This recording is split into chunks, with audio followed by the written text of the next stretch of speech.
ইউসুফ আলাইহিস সালামের এই যে জেনা থেকে মুক্ত থাকার শিক্ষা, এটা যদি আমাদের যুব সমাজ নিতে পারে ইনশাআল্লাহ অর্ধেক কাজ হয়ে যাবে ইনশাআল্লাহ। কত পার্সেন্ট যুবক আছে বলেন দেখি, একটু অনেস্টলি বলেন, সূরা ইউসুফ আলাইহিস সালামের মতো এরকম তাকওয়া পরহেজগারিতা জেনা মুক্ত জীবন যেমন করতে পারে।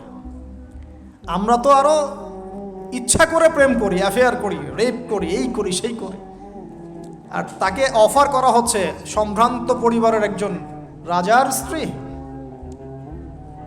ক্বালাত হাইতা লাক ক্বালা মাআযাল্লাহ। তাহলে এই মহামানব জীবন থেকে শিক্ষা আছে।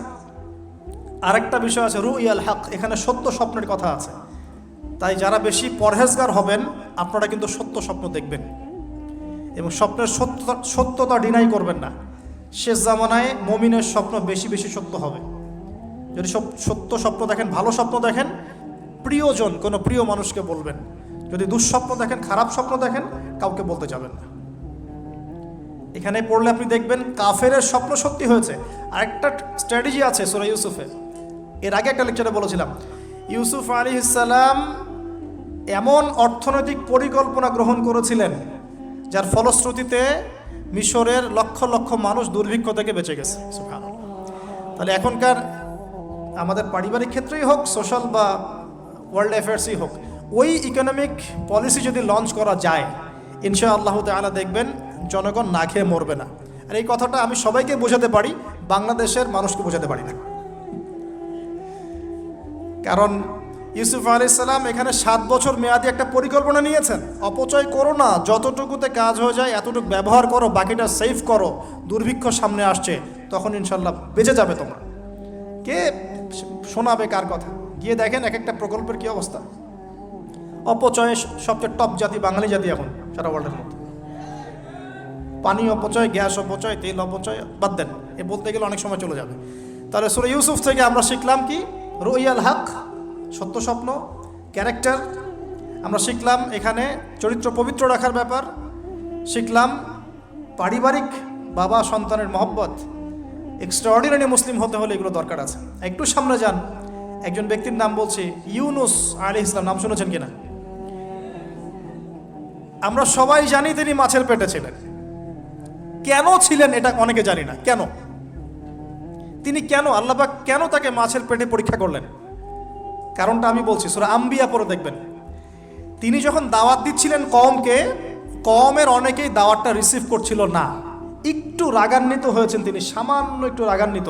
আমরা হয়ে যাই না এখন? আরে কতদিন থেকে দাওয়াত দিই, মানুষ কথাই শোনে না।